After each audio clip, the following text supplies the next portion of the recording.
Hello and welcome back to our next value. And today we are going to discuss the value of resilience.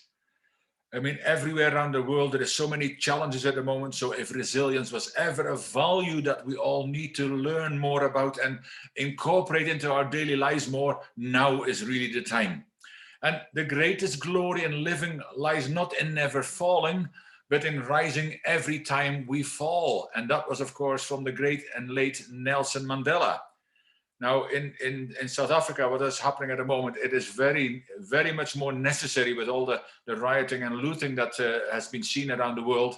But yeah, in his own country, it is very much more necessary outside of all the problems that are already happening, the challenges that are going on around the world. But resilience is actually the process of growing stronger through overcoming the difficulties of life.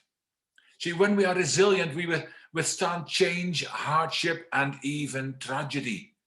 And there's been a lot of tragedy around the world. I mean, it's absolutely tragic what's happening around the world, full stop, in so many levels and at so many levels. But we don't really want to go into that as much because we are talking into the value of resilience. See, when we think of someone who is resilient, we may be quick to imagine a person who is determined, courageous, and confident.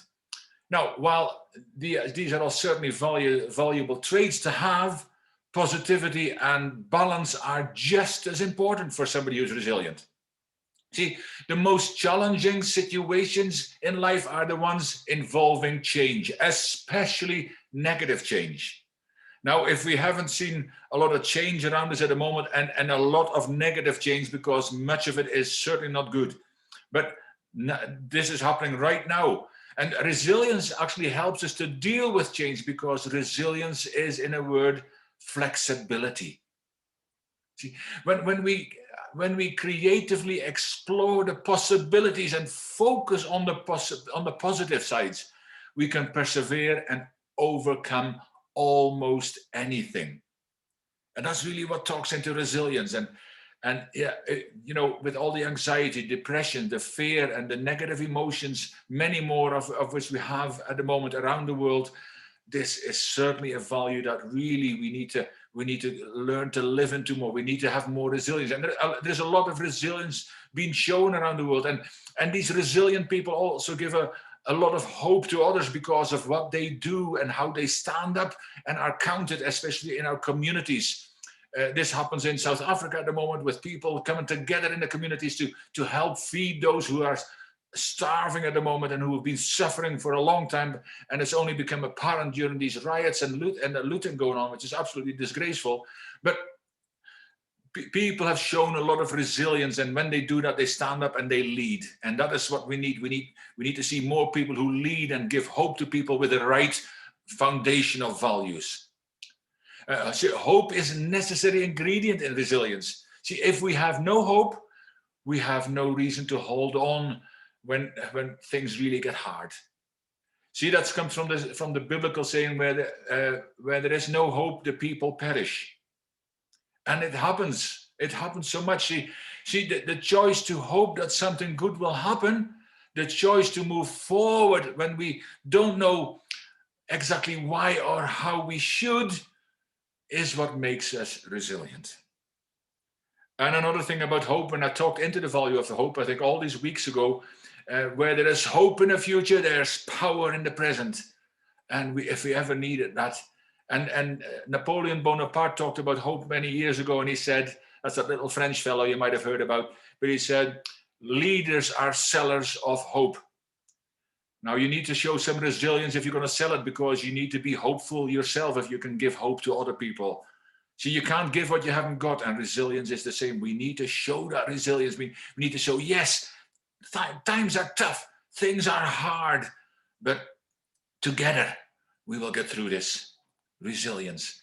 And as you know, every time in a value, I'm going to talk about some benefits, some characteristics, as well as some steps to follow to become more resilient, because all these values are part of a values-based leadership process, which my partner and wife, Artie, and I are specialists in. But this is something so powerful and so necessary. The benefits of being more resilient. And one of them is that you will be healthier, both emotionally and physically. And I mean, I've done a series on self-care as well, because self-care is also part of our personal development that we need to, especially at times like these, we need to learn and get more knowledge on how to look after ourselves better, because we're no good to anybody when we're sick or dead. And we need to build our immune system to everything outside of us, not only the immune system to the viruses of that goes through the air, but the virus that is the negativity, that is the fear that people are spreading right now. We need to become immune against those two. And therefore we need to show resilience. But stress takes a toll on your body and puts you in a negative state, encouraging a bad attitude. And you might have seen it around you. You might have even seen it in a mirror. But resilience will help you to deal with your stress in a productive way. So that's really the benefit of learning more about how to become more resilient. See, you will increase your joy. And we could all do with more joy and happiness right now. But I mean, how much have you got yourself? So how can you even spread this? So you will have a more optimistic outlook during difficult times. Is that not what's happening right now? Or do we need more of an optimistic outlook? Resilient people have that. Even when you don't have a good reason to be happy, you will hold on to a sense of purpose. See, we need that purpose. We need that passion. We need to be able to walk into our potential. I talk into it so often because we can do that when we have hope and we find out why, when we know why we wake up in the morning. When we lose all that, we are merely existing. And we are all meant to live the best life possible. But we need to grab that by the neck ourselves. We can't just sit and let it wait and hopefully that waves come into us. No, we need to get out there and get it. It is there for each and every one of us. Resilience. Some characteristics of a resilient person then. These people are flexible. Their ability to adapt to change helps them maintain a sense of stability. And that's something else we need much more. Something more stable, some stable life, if only. But we have people around us, and maybe you are one yourself who shows that resilience, who oozes stability, who oozes hope, who oozes that positive confidence that we can all do so much more with. See, they embrace the idea that change is part of living.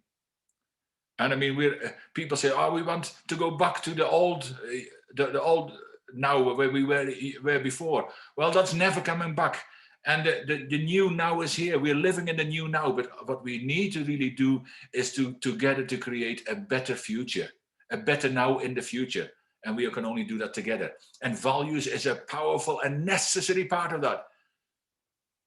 Together we will do this. Another characteristic of a resilient person is that these people recognize the hardships of life without being ruled by them. See, resilient people help. They don't only help, but they acknowledge pain, and even they seek help, productivity, and solutions so they can move forward. So they do all these kind of things. You know, when they seek help, when they seek productivity, and when they seek solutions, they can move forward, and so can you. So 2 steps to follow to become more resilient, because every one of these, I need to give you some action steps, because all this knowledge is wonderful. Oh yeah, I would love to have resilience. I would love to be more resilient. Well, yes, you can become more resilient, but not if you just think about it. You need to do something about it. And here are 2 steps to give you a head start. And one of them is reflect. See, keep a journal and actually think about what you're going through and your reactions to the situation. See, the more you understand your emotions and habits, the easier it will be and become with the ways you deal with your struggles. And that starts from reflecting. So you can get a journal and start writing down these kind of things. The second step is prioritize your well-being. And that's why I said you've also got access to a self-care series, which is also free on the Kumimo platform. But prioritize your well-being, because eat healthy, get lots of sleep, and make time for activities that are physically or mentally nurturing for you, such as exercising, reading a book, or spending time with loved ones. Now, all these things are very helpful. See, because I've talked about this before, but the late Charlie Tremendous Jones, and he was an amazing gentleman, he said there's 3 things that'll dictate how you live the rest of your life: the things you hear, the things you read, and the people you associate with. Have a look at all these 3 things, and some of you might have to change 1, 2, or all 3 of those kind of things. But Now you know this, the choice is you. How are you going to become more resilient? Which kind of steps are you going to take to make sure that you actually become more resilient? We all need it. You all need it.